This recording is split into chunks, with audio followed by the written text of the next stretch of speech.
We have Phantom Knights free today, Elf Note Black, Chaos, and Synchro Turbo.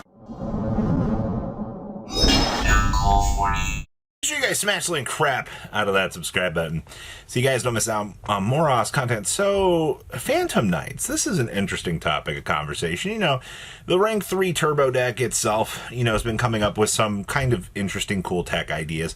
You know, it also wants access to, you know, making the Dark Rebellion Dragon, which is kind of cool. But also, this deck got some kind of new cool tricks.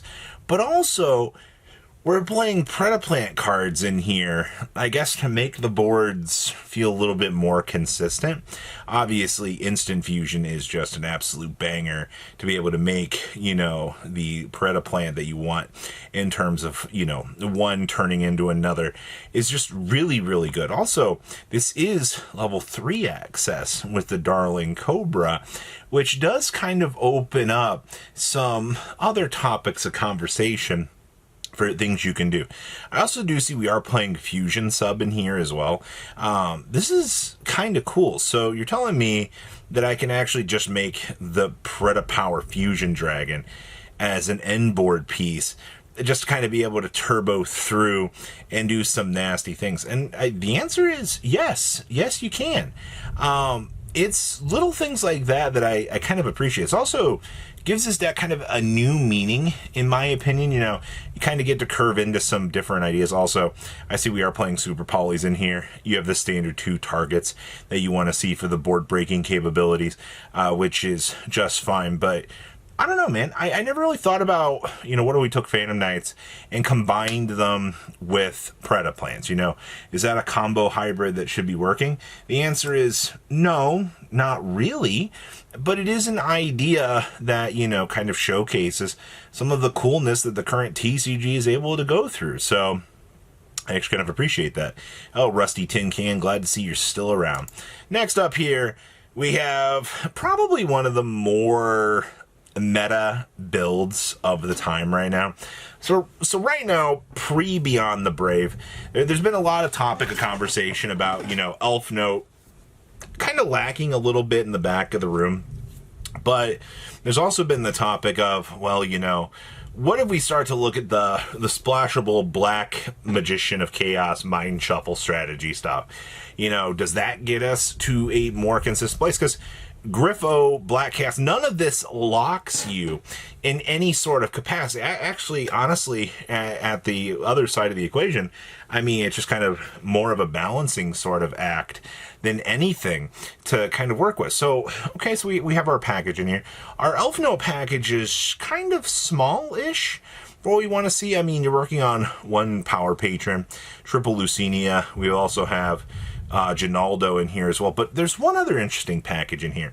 They're actually playing an Angelecki package. It's not a very extensive one by any stretch, but you're playing 3 4s, 1 Problem, and 1 copy of Witness of the Ancients, which actually this just gives you access into a mini Floodgate package to actually put a limiter on the opponent and kind of force them into, dare I say, a worse position than, you know, you would kind of expect, which is actually kind of cool. But yeah, this is an example of, you know, what if we take every good engine that currently exists in the game and it is able to work out successfully. And that's exactly what you've got. Obviously, engine pile decks are the TCG specialty, man. We love finding ways to mix and match all of these. Also, the fact we can get access to Doomed is kind of cool. Next up, we have this really, really interesting Synchro pile. So we don't have Star Junk. We don't have the trap card that allows you to do the cool Synchro jumps just yet. When we do get those cards, though, you can bet that there is going to be some innovation happening in the department for this deck. But once again, that's not stopping people from this very moment looking at this deck and going, oh, hey, you know, we can actually currently already play Synchro Pile. Junkmeister and Junk Armor were great additions to this deck. They helped the deck out getting a little bit more consistent at where they needed to go. Now, once we get the next wave of support, you will get a little bit better, but for the time being, we have to sub in things like Fenrir's to be able to generate advantage. Also, Fenrir is a level 7 that you are able to kind of use as a body to be able to kind of tutor off with. We're still seeing the Rite of Hermesier package also providing a very strong base, because, once again, this provides you with an Omni Negate, or at least protection that you can kind of work with, but also the token acts as a level 4, and then all you gotta see is a level 1, and then you get free access to Junk Speeder, and you're immediately off to the races, kind of opening up the floodgates to the Synchro pile, which is absolutely fine by me. That's all you need, right? As long as the engines are flowing together, and they provide you with a layer of protection, or they give you a layer of, protection, and they're also able to provide you stepping stones as you're climbing up into the additional play lines for the deck, then that's why a deck like this is able to do it. Also, interesting to see that this list is also playing Pot of Sloth. I didn't really consider Pot of Sloth like an option for this deck, but it does look like, okay, we got going second technology in here. That's kind of cool. Next up, Labyrinth. Now, the first thing I want to tell you about Labyrinth is you're going to struggle in this format. If you think that, we can pick up the Labyrinth deck and we can go play, you're going to have some interesting times. Now, this was something that Sonny posted that I thought was really, really cool, because we do get to see some Unchained cards kind of coming into rotation here, because there's also the topic of conversation, you can get access into normal trap cards. There is no real restriction on the things that you can do. It's also why you're seeing, I see Draco Tail trap cards in here.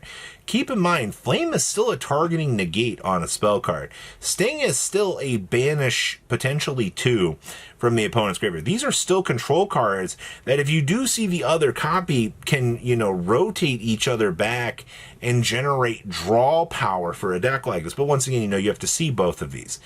Things I don't know if I personally like. Only one Destructive Daruma Cannon just feels kind of weird, but that's just because we've been with Labyrinth for so long. We know that Labyrinth has kind of clutched on to, the Destructive Daruma Cannons for as long as they have, and they felt like, they're pretty needed. Also, seeing Deck Devastation Virus in here, I would assume that you would be looking to have kind of a spread of the viruses, just to kind of make sure that you kind of get a good coverage of things, just to kind of hit those high notes where you need to. Also, 2 transaction rollback, I think, is fine in this deck.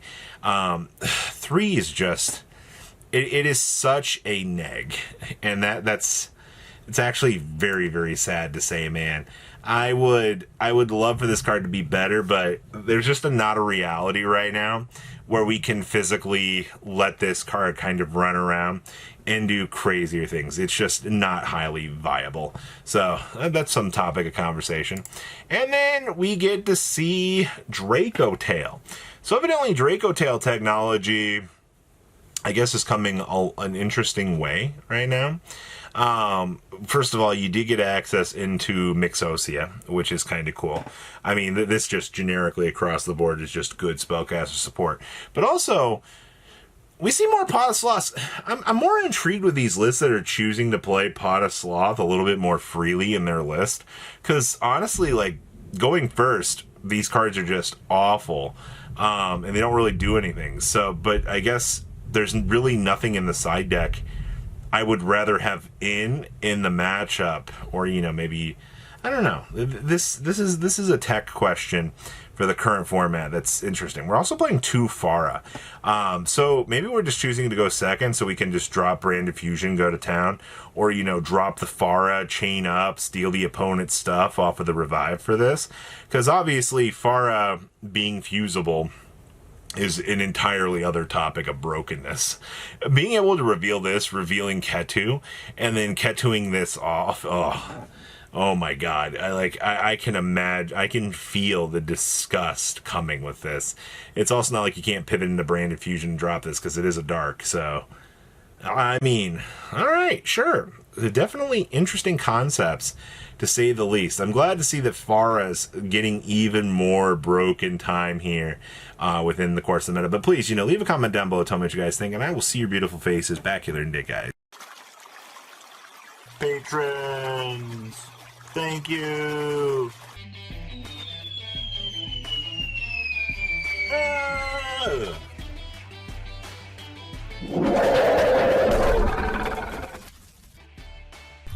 Thank you so much for watching. Check out these other videos.